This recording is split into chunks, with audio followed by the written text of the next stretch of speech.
Gue ini nggak ada backgroundnya di otomotif. Gue itu lulusan SMA. Ini kalau ada motor yang masuk gue nggak bisa gimana? Terus kalau ada yang masuk gue servis malah kenapa gimana? Bakal tahu, karena gue kasih tahu. Buat kalian yang baru gabung di channel ini, jangan lupa ya klik tombol subscribe-nya, like, comment, and share tentunya kepada teman-teman kalian agar teman-teman kalian tahu apa yang kalian tahu. Oke teman-teman, di Bakal Tahu kali ini ya, gue ingin berbagi ke teman-teman ya, berbagi tips dan pengalaman pribadi gue yang tentunya gue alamin ya, udah gue jalanin, dimana gue punya bengkel. Dan bagi teman-teman nih yang pengen buka usaha, terutama di bidang otomotif, bengkel roda 2 ya, atau bengkel motor, mungkin kisah gue ini bisa menjadi inspirasi buat kalian. Oke? Langsung aja kita masuk ke inti video.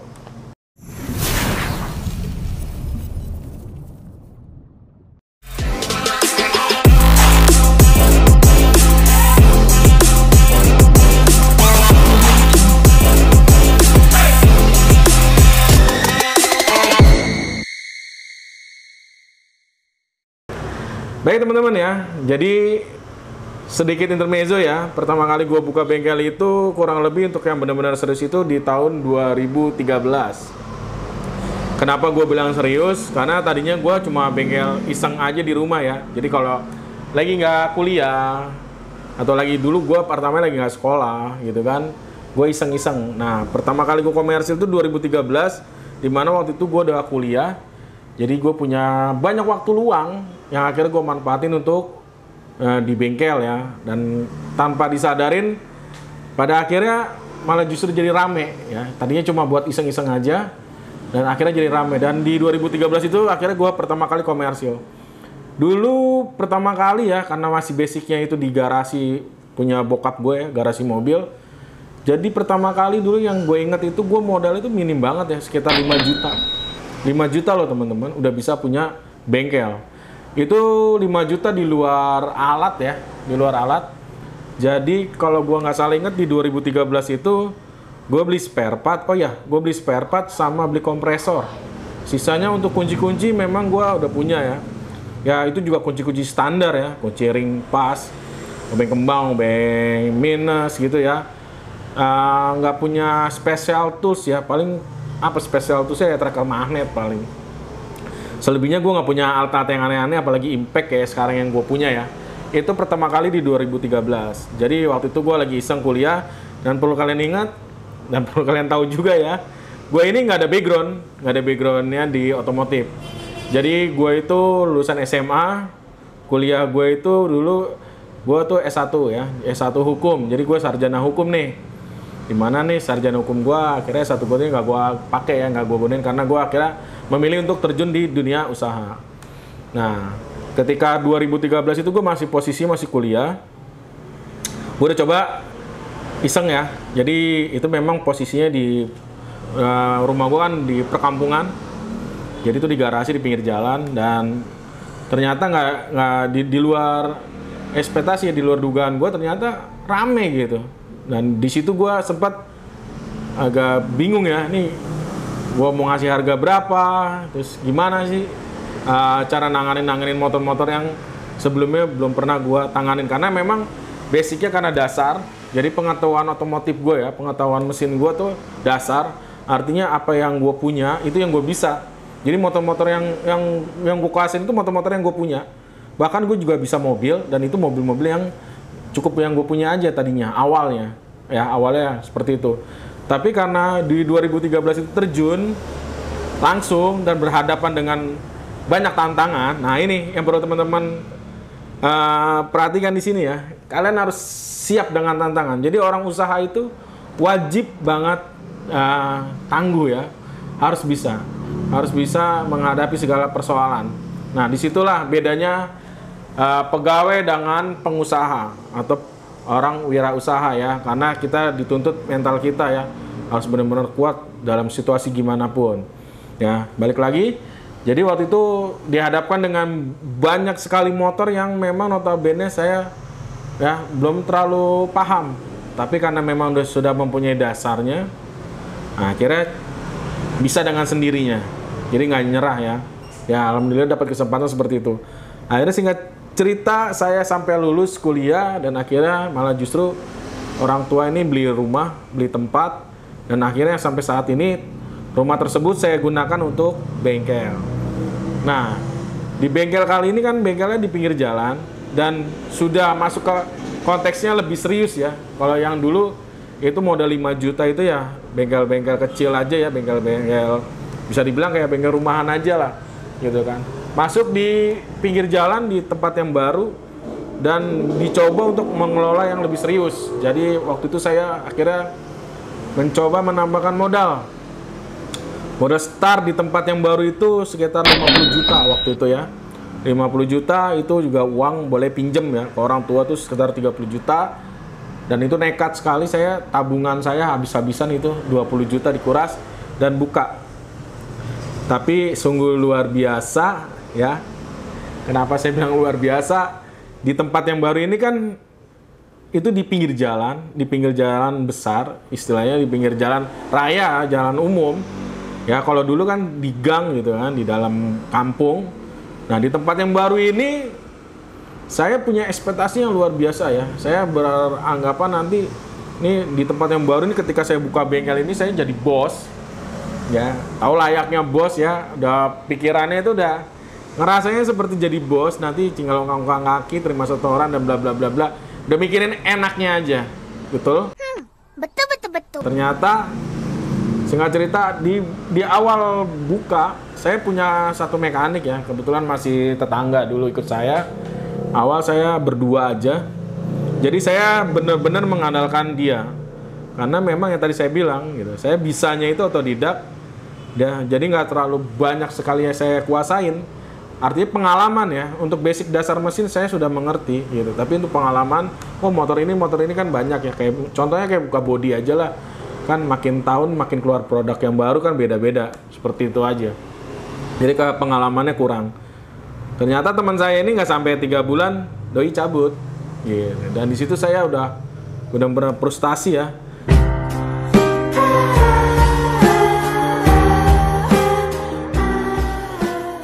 Karena dulu pertama kali kita buka bengkel ini itu bengkelnya bengkel moge.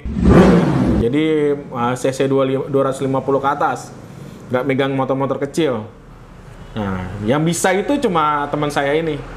Saya sendiri jujur memang tidak terlalu menguasai untuk mesinnya ya. Untuk apalagi untuk persoalan trouble-trouble kita, untuk saya pribadi belum punya pengalaman banyak. Bingung deh, gitu kan. Mau gimana?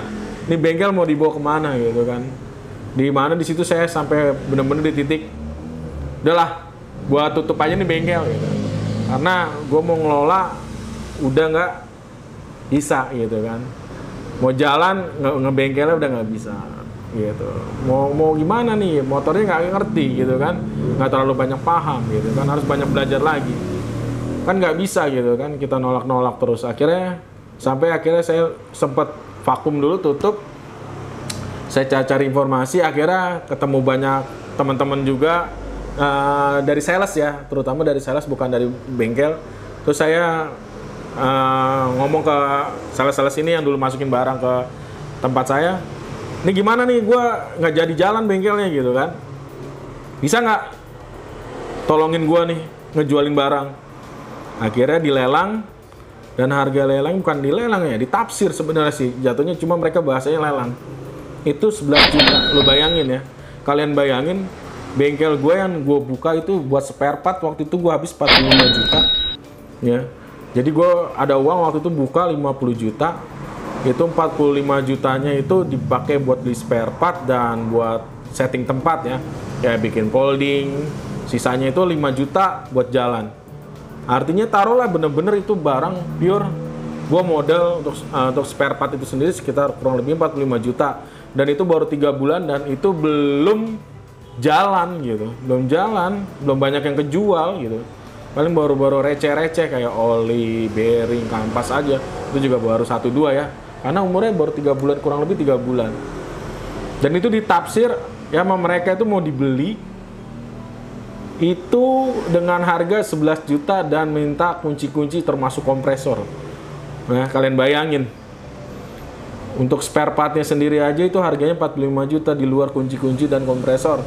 Tapi ini mau dibeli, ya istilahnya mereka dilelang itu dengan 11 juta. Dengan nominal 11 juta. Ya gue nggak mungkin kasih. Ya. Apalagi diminta tools-toolsnya juga. Nggak mungkin gue kasih kan. Nah di situ akhirnya mentok lagi kan. Nggak ada solusi.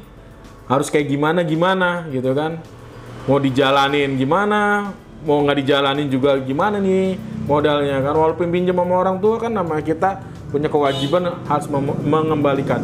Apalagi dulu waktu pertama kali minjem itu 30 juta bilangnya ke orang tua itu kita udah sesumbar gitu. Udah kepedean.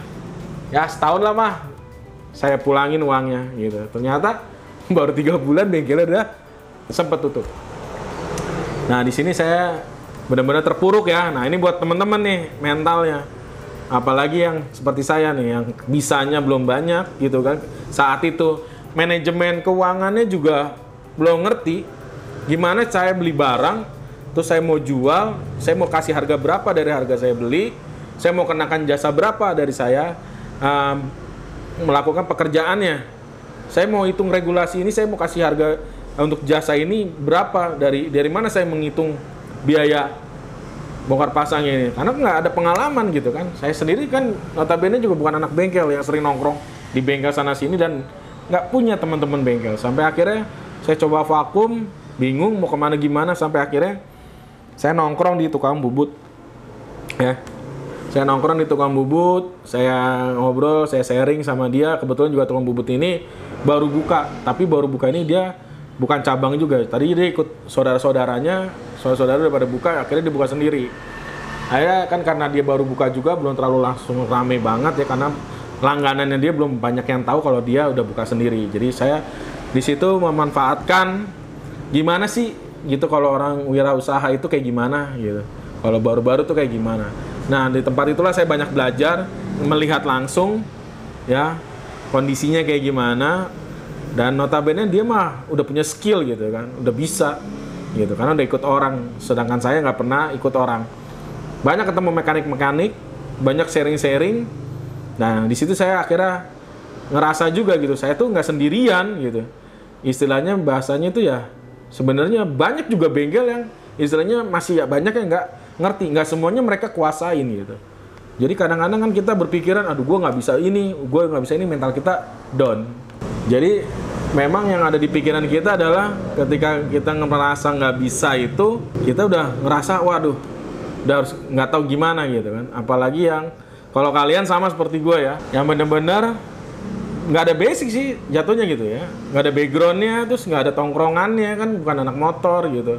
Jadi nggak tahu sama sekali, tapi bener-bener nekat gitu, nekat terjun ya, nggak ada nyali juga lagi. Nah ini penting nyali. Jadi ketika saat itu gue di situ di bengkel bubut itu, jadi gue banyak pengalaman dari yang gue lihat langsung, terus dari sharing-sharing para mekanik ya. Thank you banget buat kalian mungkin yang nonton ya, yang sini nih. Makasih banyak ya waktu gue ngobrol sama kalian gitu kan. Terus gue juga, nah ini penting juga ya buat teman-teman ketika kalian down, entah itu usahanya mau bengkel atau yang lain, ketika kalian memulai usaha dan kalian down dan bener-bener udah nggak tahu caranya kayak gimana apa gimana, coba deh kalian berhenti sejenak, terus kalian keluar, kalian jalan, coba deh. Memang nggak mungkin sekali dua kali ya, ini sepertinya kayak aduh apa sih, kayak cerita-cerita banyak orang ya, masa sih gitu kan. Tapi ini gue udah alamin sendiri ya, seperti tadi gue ke tukang bubut, terus kan dulu gue sering donor darah, gue ke donor darah. Itu gue banyak ketemu orang, jadi kita sharing, kita cerita, nggak apa-apa kita berkeluh kesah sama orang yang nggak kenal gitu, malah justru itu lebih asik ya, karena dia akhirnya juga ngasih inputnya ke kita juga, istilahnya kita nggak takut lah, istilahnya aib lah ada aib yang kita ceritain ke orang lain. Sebenarnya sih bukan aib ya, berkeluh kesah itu juga kadang-kadang kita, namanya manusia itu wajar sih ya. Nah balik lagi, oke. Jadi waktu itu singkat cerita ada mekanik yang waktu itu trouble injeksi. Nah ini, karena waktu gue buka bengkel itu gue punya alat scanner, gue beli scanner. Jadi waktu itu kan di 2000 kalau nggak salah ya, di 2012 itu pertama kali ya Matic Honda ya, 2011 2012 Terus 2012-nya itu Yamaha. Dan dulu kalau teman-teman masih ingat ya, itu Mioje gitu kan. Kalau kita sebut merek aja Mioje itu sering banget trouble karena penanganan-penanganan yang kurang tepat. Habis servis, RPM-nya naik turun atau nggak bisa lamsang. Sedangkan dia nggak ada puterannya ya. Dia itu kan menggunakan ISC, Idle Speed Control. Nah, karena gue ini punya pengalaman di mobil ya, karena kan bisa mobil juga nih, bisa nyerpis ringan juga di mobil. Di mobil waktu itu gue punya Avanza ya, bokap punya Avanza. Jadi gue dulu biasa bongkar-bongkar mobil bokap, ada juga namanya Idle Speed Control atau ISC. Ternyata ini ada di motor gitu. Gue sampai, oh ini ada gitu di motor. Gue cari-cari, gue browsing, gue baca-baca. Nah, jadi gue tadi ketemu orang, ya ketemu mekanik di bengkel Bubut, gue lagi nongkrong-nongkrong aja tuh. Itu udah yang ke hari kesekian lah, jadi nggak hari pertama. Gue kalau nggak salah hampir sebulan kali ya, tutup bengkel, terus gue kerjaan gue nongkrong-nongkrong aja di tukang Bubut tuh. Jadi nyari-nyari pengalaman dari orang-orang cerita ya. Sampai ini ketemu orang ini, jadi ini mekaniknya ini, jadi dia punya bengkel ya, dia berdua sama temennya. Bengkel rumahan, dia nyerpis motornya trouble. Terus dia nanya gini, gue masih inget banget pertanyaannya. Bang, lu punya temen mekanik Yamaha nggak? Gitu. Kenapa bang? Gitu kan? Nggak, gue abis nyerpis motor nih, motor gue begini-gini, diceritain. Nggak bisa lamsang bang, kadang-kadang naik turun, kadang-kadang toto mati, gini-gini. Terus gue tanya dong, lu ngapain aja bang? Ya, dia bongkar throttle body lah, gitu. Dibersihin kayak karburator gitu kan. Oh gitu, coba aja bang bawa ke tempat gua gitu. Terus dia balik nanya gitu kan, lu emang punya ini, punya scannernya, punya alatnya, kata dia bahasanya ya. Lu emang punya alatnya, punya komputer ya, punya komputer. Jadi orang taunya dulu kan pakai komputer, punya komputer ya. Gue bilang ya, gue punya alatnya kok. Ini bengkel gua di samping kantor pos, kebetulan nggak terlalu jauh dari bengkel Bubut. Gue bilang di sini, oke. Akhirnya kita janjian nih, Kira dia datang siang-siang tuh ke tempat gua, ya kan? Dia bawa tuh motor customernya, tapi nggak sama customernya, ya. Dia datang tuh sama temennya juga tuh. Jadi yang mekaniknya lah, kalau bisa dibilang nih sama-sama mekanik, tapi yang lebih seniornya. Dan datang dia pengen tahu kayak gimana penanganannya. Nah, gua keluarin alat gua, ya. Jadi dulu tuh gua kalau untuk Yamaha gua nggak menggunakan yang versi laptop, tapi yang udah mirip sama Yamaha yang udah analog ya, yang kotak gitu. Nah itu karena trouble-nya dia kan ISC ya, itu speed control, dan gue punya basic pengalaman ISC di mobil.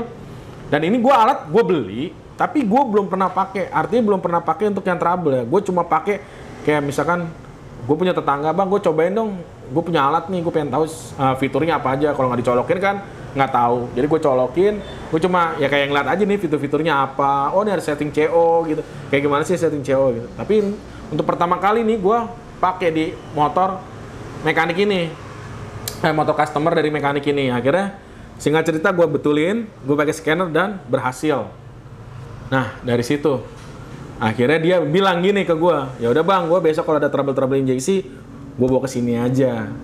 Nah dari dia mulai gue nanganin trouble injeksi. Ya perlu dipahamin ya teman-teman, gue dulu punya alatnya, gue nggak punya ilmunya, gitu kan. Gue cuma baca-baca doang teorinya. Karena dari orang inilah gue belajar prakteknya. Dan gue pedenya apa ya? Ini kan bukan motor langsung ke gue dari customer gitu kan. Dan ini tanggung jawab si bengkel itu. Tapi kan gue tetap punya tanggung jawab ya. Gue nggak ngasal. Dan karena dulu gue masih dibilang apa? Demam bengkel. Jadi gue kalau ketemu orang tuh malu. Jadi kalau kita malu itu apa yang kita bisa down, bisa ngeblank kan. Nah sedangkan ini motornya doang dianterin kan, orangnya nggak ada gitu. Jadi gue bisa fokus sama di motor. Jadi gue waktu itu bengkel bener pagernya tuh gue tutup. Jadi gue ngerjain cuma satu motor aja yang dapat dari customer. Singkat cerita, gue akhirnya paham yang namanya injeksi. Terus gue cuma mikir gini, gue ini punya alatnya, gue punya ilmunya, terus kenapa nggak gue lanjutin? Terus gue mikir, gue ya namanya gue juga punya ijazah ya, punya sarjana. Gue mikir ya udahlah, tapi gue masih pengen kerja gitu. Ya udah sekarang gini deh, gue dalam hati gue kan bercabang ya, antara masih mau lanjut bengkel tapi dengan segudang persoalan, segudang tantangan, dan di situ gue cuma sendiri, nggak ada siapa-siapa, nggak ada yang backup. Atau gue gue mikir gue lebih baik gue punya ijazah, gue cari kerja gitu. Jadi gue bercabang waktu itu, akhirnya gue pada dasarnya pada jalannya akhirnya gue milih dua-duanya mau gue jalanin. Nah ini dua-duanya mau gue jalanin gimana ya, gue ngelamar kerja juga, bengkelnya sambilnya tadi kan barangnya itu kan 45 juta kan masih banyak, apalagi gue mainnya barangnya Orion semua. Dari awal memang prinsip bengkel gue jual kualitas bukan kuantitas, jadi yang gue jual produknya semua Orion dan semuanya gue menggunakan special tools. Jadi gue jalan juga, gue kerja juga, tapi gue mau bengkel juga. Nah nggak tahu kenapa ya, Allah itu punya rencana ya. Jadi ini gue nyari kerja susah, nggak diterima-terima. Sedangkan di bengkel gue jalanin ala kadarnya, sebisanya gue aja. Akhirnya gue jalanin dua-duanya, tapi ya Allah punya rencana ya. Jadi nggak tahu kenapa nih gue ngelamar nggak ada yang nyangkut waktu itu ya. Terus gue akhirnya malah ini bengkel malah mau gue jalanin ya tadi ya, buka tutup, kadang buka, kadang tutup, kadang buka, kadang tutup. Pokoknya kalau ada callingan gue buka, kalau nggak ada callingan gue cari kerja. Malah mulai menunjukkan gitu ya, ada pergerakan walaupun memang nggak banyak, nggak besar. Terus jalan. Nah disinilah peran penting banget nyokap gue ya. Ini gue bersyukur banget, gue terima kasih banget sama nyokap. Di sini nyokap gue yang dukung gue banget ya. Jadi nyokap gue tuh udah pensiun waktu gue buka bengkel itu, nyokap pensiun 2015. Dan ini bengkel kan jalan sekitar 2016-an ya, 2016 2017 gue jalan. Itu nyokap. Jadi yang bener-bener pure udah mulai jalan itu akhir 2016 ya. Itu nyokap yang di belakang gue, yang dorong gue terus, ayo buka. Udah jangan males. Gue bukannya males, tapi karena gue tuh down gitu ya. Kalau ketika gue buka ya pikiran gue tuh, ini kalau ada motor yang masuk gue nggak bisa gimana. Terus kalau ada yang masuk gue servis malah kenapa gimana. Karena gue kan nggak punya backup teman gitu kan. Gitu. Tapi akhirnya udahlah nyokap, udah ayo jalan aja dulu, jalan. Kan kamu belum tahu kayak gimana ke depannya. Kamu aja apa yang di pikiran kamu belum pernah alamin. Kecuali kamu udah alamin terus kamu nggak ada solusinya, mungkin kamu mau berubah haluan kan gitu. Kata nyokap ya. Jadi gue mikir ya udah bener juga gitu ya yang dibilang nyokap ya kan. Ya udah gue jalan dulu aja sampai gue mentok gitu kan. Nah ya namanya suatu hal yang udah agak berat kita jalanin, ya berat juga gitu kan. Gue mau buka bengkel itu kan, tiap pagi bangun susah apa segala macam tuh nyokap dorong, sampai akhirnya nyokap itu ikut dagang ya. Dia buka nasi kuning ya di bengkel gue tuh di sampingnya kan. Jadi kan bengkelnya agak lebar. Nah dia buka di situ buat nemenin gue buka bengkel. Jadi harapannya ada orang beli makan, ngeliat tuh ada bengkel gitu, atau enggak ada orang ke bengkel terus sambil makan. Harapannya tuh seperti itu. Dan akhirnya yang tadinya tuh awalnya niatnya cuma yaudah mau ngabisin barang yang ada ya daripada tadi dilelang gitu kan 11 juta, niatnya mau dihabisin sambil jalan ya, sambil ditemenin nyokap. Gua waktu itu berpikiran setahun 2 tahun lah pokoknya, intinya yang 30 juta sebisa mungkin gue balikin ke nyokap. Habis itu gue tutup, gue mau cari kerja. Nah pas gitu gue jalan 2017, dan inilah hebatnya sosial media. Jadi waktu itu gue udah mulai ngerasa enjoy, udah mulai ngerasa nyaman di bengkel, udah nggak ada rasa-rasa kayak gimana ya, karena banyak bengkel aja yang nggak ngerti lemparnya ke gue. Memang nggak di semua persoalannya gitu kan, di persoalan injeksi kan.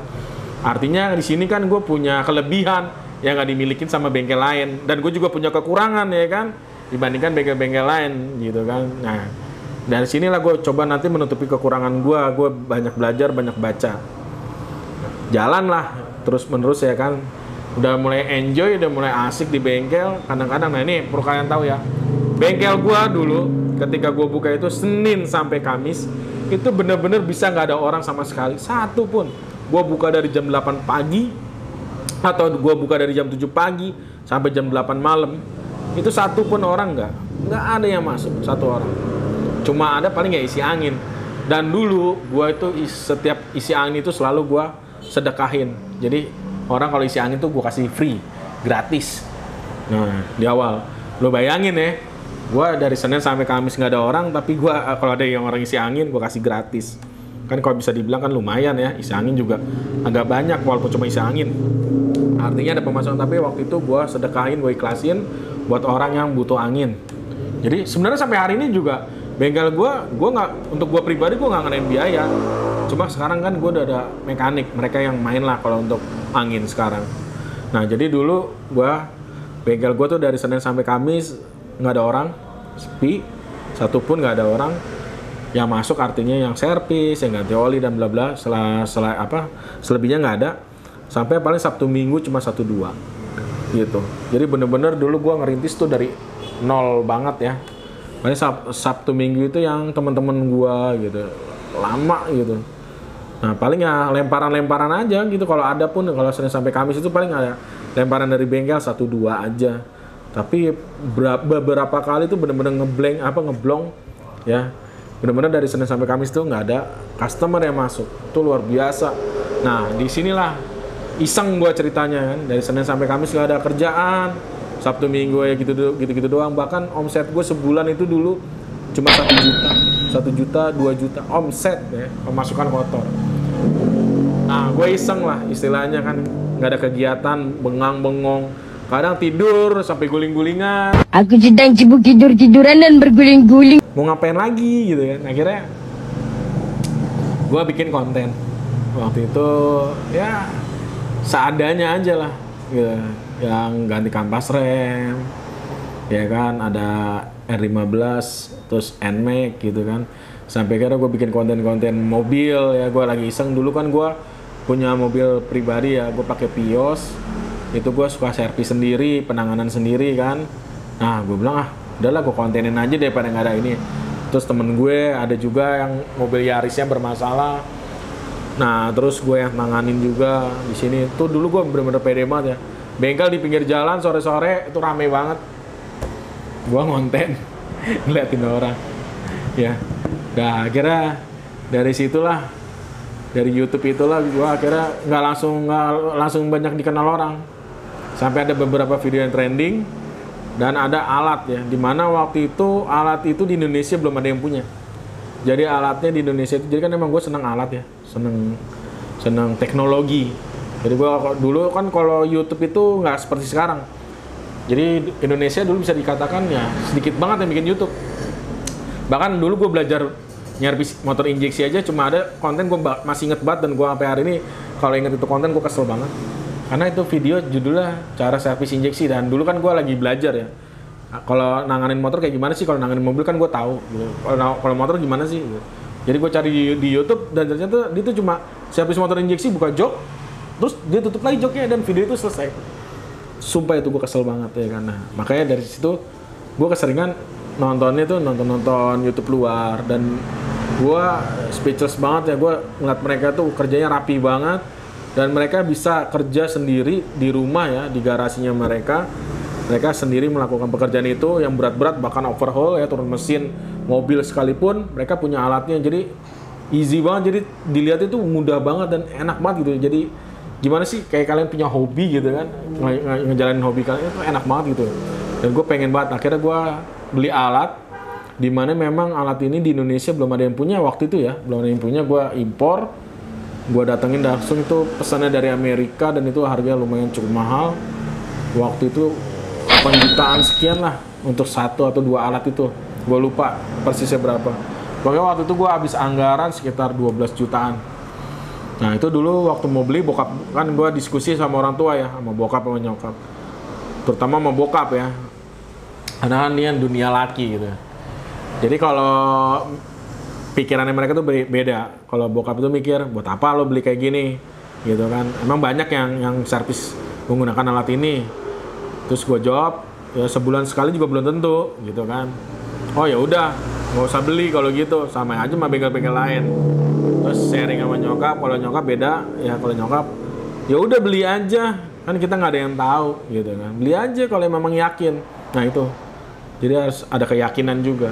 Akhirnya gue tetap nekat beli, punya alatnya, dan akhirnya gue kontenin. Dan waktu itu konten pertamanya nggak naik, nggak trending ya.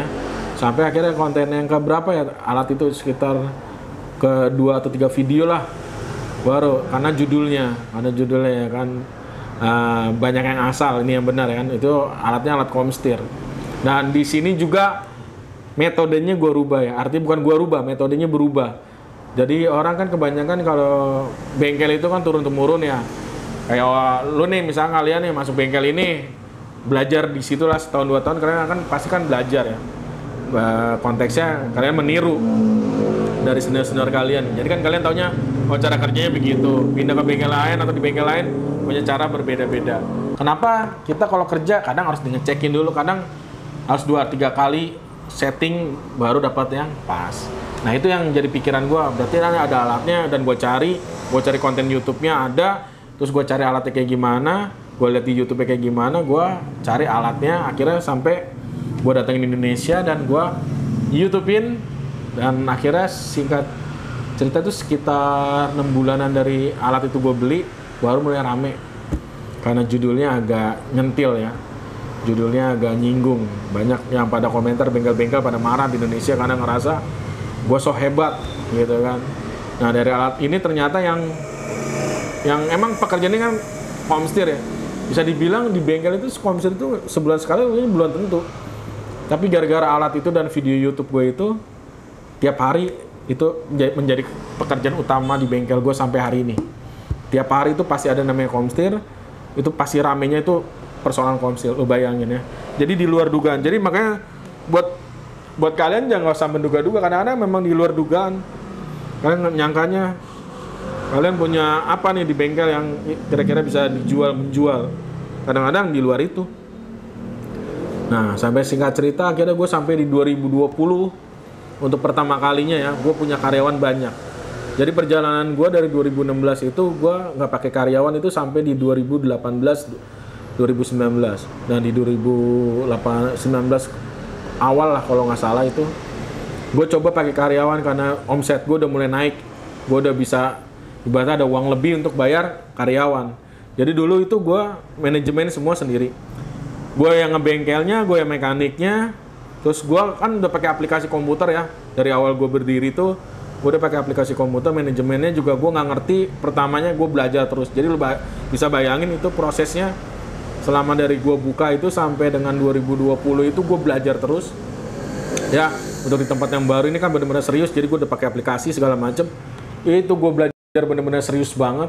Jadi gue tiap hari itu bengkel sepi Senin sampai Kamis. Gue nggak tahu ya, mungkin udah rencana Tuhan juga ya, rencana Allah itu ya. Gue dikasih waktu sambil ngejalanin itu sambil belajar. Jadi gue emang nggak males ya baca-baca ini gimana sih cara ngitung head, harga eceran tertinggi, ini penting.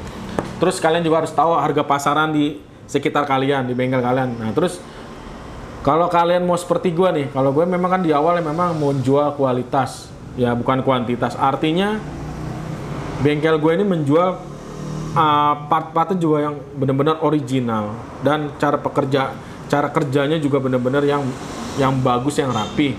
Artinya di sini pasti ada harga, nah range. Jadi lu harus tahu pasarnya. Nah kalau kayak gue nih sebenarnya bengkel nekat banget sih sebenarnya, bisa dibilang bengkel umum ya, hampir kategori seperti bengkel resmi. Jadi gue nggak main barang-barang KW, dan gue mempunyai pasar sendiri. Jadi gue milih, gue nggak semua. Kalau bengkel umum itu kan semua pasar ya, maksudnya dari bawah menengah ke atas diambil, disikat gitu kan. Makanya mereka punya stok, ada yang KW, atau yang super, atau ada yang biasa. Pokoknya dari yang termurah banget sampai yang ori, sampai yang mahal ada. Kalau gue di sini enggak. Di sini gue sebagian besar itu original semua.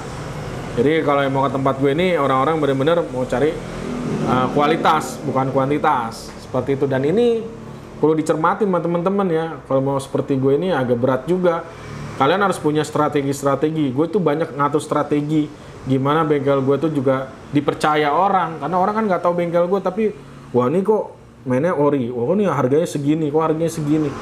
Kan bengkel umum, bengkel di sono harganya cuma di bawah ini. Itu juga gue harus bisa kasih edukasi ke calon-calon customer gue. Dan lebih berat sih, balik lagi nanti ke kalian ya. Jadi kalian juga kalau mau buka bengkel itu banyak perencanaannya ya. Seperti tadi tuh ya, kalian mau ngambil arahnya kemana nih pasarnya gitu. Kalau kalian mau ngambil ke bawah, menengah ke bawah, ya kalian cukup spare partnya jangan terlalu banyak yang original ya. Kalian pakai barang-barang yang biasa, merek-merek yang biasa, intinya harga murah. Terus kalian juga nggak usah terlalu proper banget ya, karena kan untuk pengadaan tools yang proper itu kan biayanya cukup besar. Sedangkan kalian kan main di range bawah, ya ngumpulin uangnya agak lebih sulit juga. Jadi kalau buat teman-teman ibaratnya berinvestasi di alat di awal, kalau kalian main bawah agak berat gitu. Jadi kalian harus cermatin perputaran uang kalian juga, customer kalian juga gitu. Kalian harus cermatin agar bisnis bengkel kalian ya itu bengkel atau yang lain pun usaha kalian itu bisa terlihat ini gimana prospeknya, bergerak nggak nih, signifikan nggak, udah sesuai planning kalian nggak gitu. Jadi kalian harus punya planning jangka pendek, jangka panjang ya, jangka pendek, menengah, panjang tuh harus punya planning ya, dan harus punya serpnya ya, nggak cuma 1-2 planning atau 3 planning gitu. Kalau misalkan planning A-nya gagal, ada planning B, ada planning C dan seterusnya.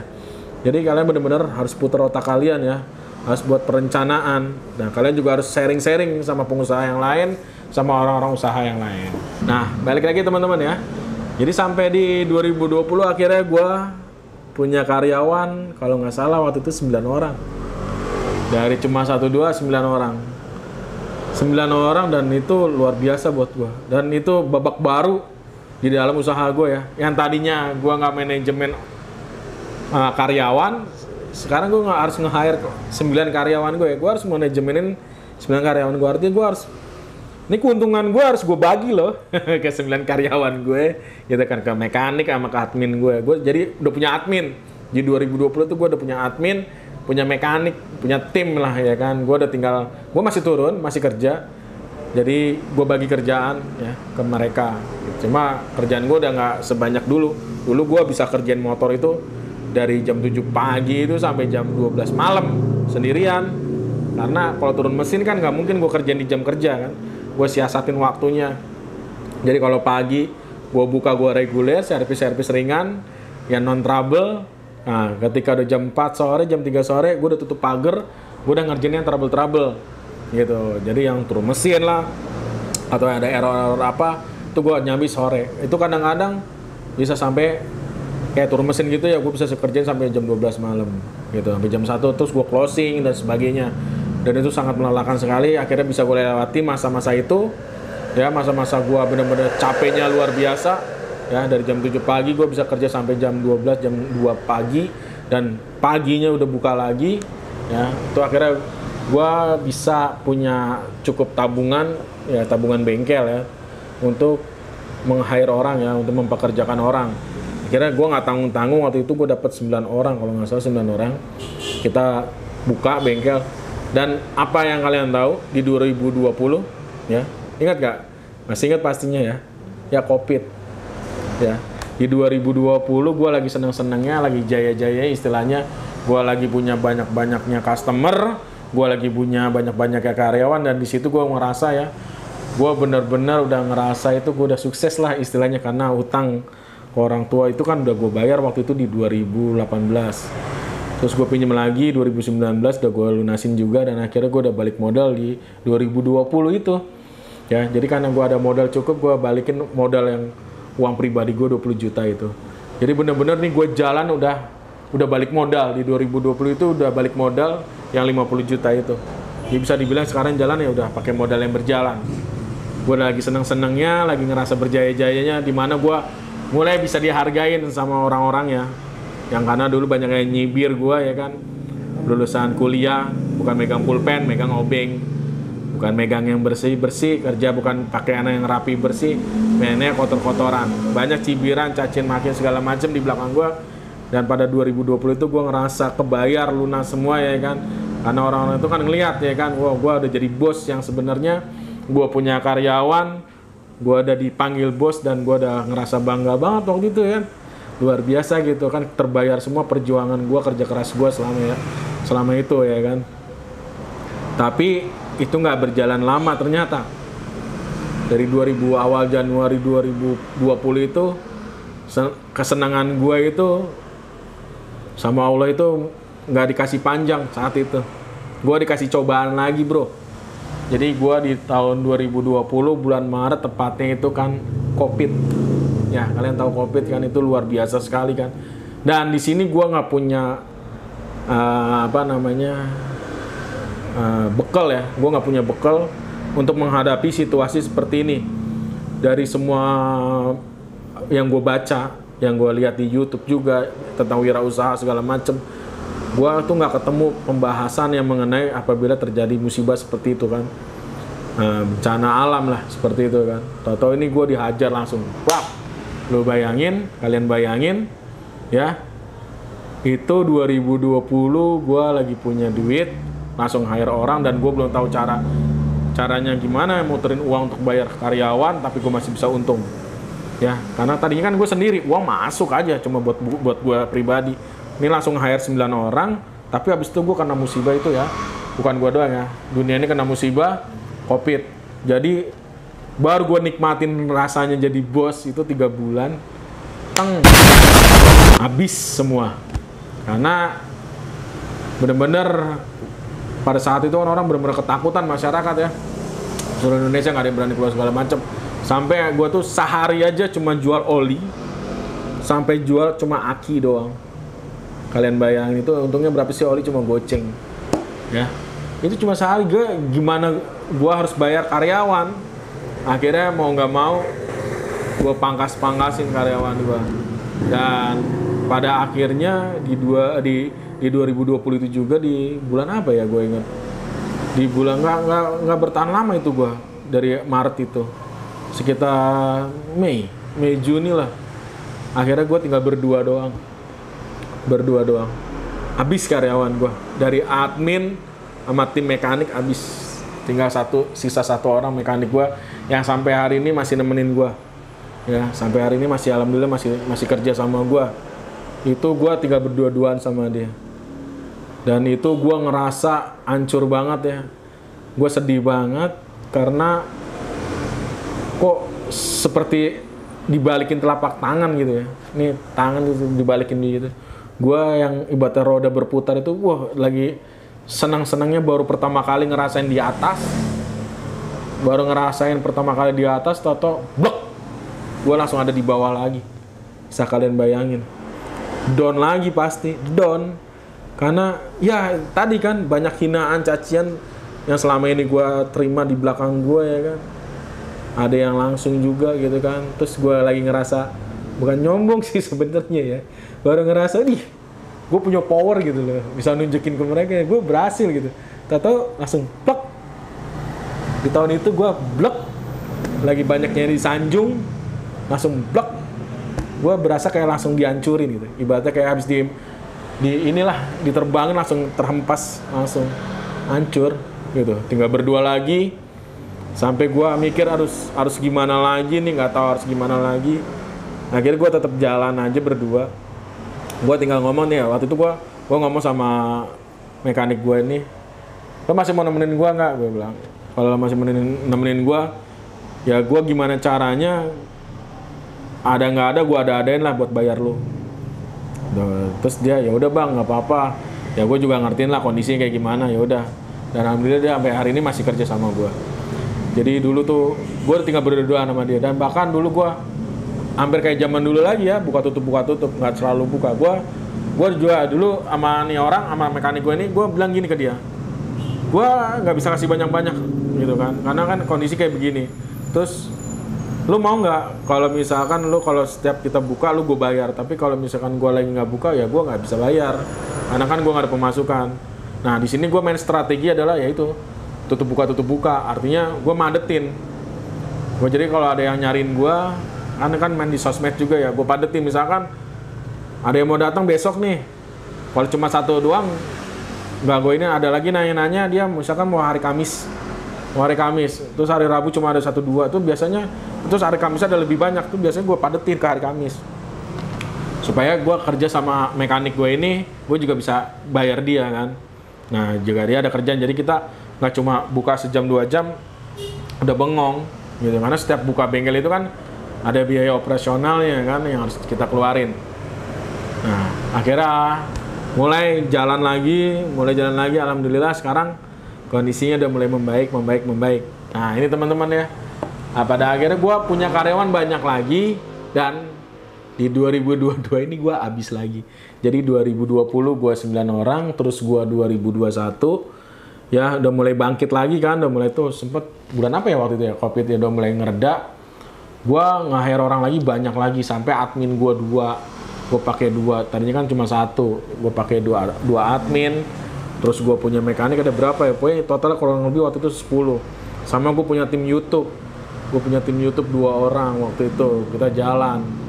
Ya namanya lagi-lagi kita berencana, masih ada Allah yang menentukan ya jalan kita. Akhirnya di 2022 ini gua udah mulai mekanik gue udah mulai bertumbang, karyawan gue udah mulai bertumbangan. Sekarang udah tinggal berempat. Ya itulah orang suka dukanya wirausaha. Apalagi orang usaha itu benar-benar ujiannya ya sama karyawan, ya sama mekanik kalau di bengkel, sama admin ya. Ada admin, ada mekaniknya. Itu cobaan-cobaannya. Semua orang wirausaha pasti cobaannya dengan karyawan ya. Kadang-kadang susah-susah gampang punya karyawan itu. Ada mau dibayar mahal sekalipun juga kadang-kadang kalau memang nggak cocok. Kadang ada yang dibayar juga pas-pasan, tapi juga dia lebih loyal ke kita. Balik lagi itu ke rezeki-rezekian. Dan buat teman-teman yang berwirausaha, ya jangan putus asa nanti ya. Ini cobaan berikutnya itu setelah usaha kalian jalan itu cobaannya sama karyawan. Kalian pasti bakal bongkar pasang. Sampai ya pokoknya intinya jangan pernah berpikir punya karyawan itu selamanya. Jadi kalau kalian nih punya mekanik gitu, punya admin atau punya karyawan mikir, gue udah dapet nih, ini bagus, dia udah seneng juga kerja sama gue. Jangan pernah berpikiran karyawan ini bakal selamanya kerja sama kalian gitu. Kalian harus punya backupan, kalian atau enggak punya perencanaan atas si karyawan ini. Kalau misalkan tiba-tiba dia keluar, tiba-tiba kalian dia udah nggak di sini apa gitu. Jadi kalian juga harus pikirin ya strateginya punya karyawan. Nah itu sambil berjalan pelan-pelan. Seperti itu teman-teman. Suka dukanya merintis usaha bengkel punya gue ya. Kalau punya yang lain ya tentunya sedikit banyaknya ada bedanya, ada samanya.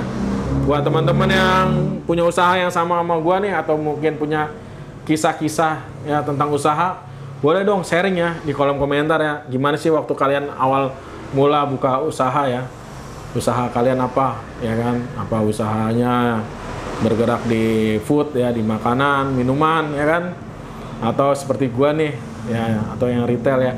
Tulis di kolom komentar ya, kita berbagi pengalaman ya. Siapa tahu pengalaman kalian yang mungkin kesannya kayaknya kalau buat yang ngejalanin itu biasa aja, tapi bisa jadi itu motivasi buat orang lain.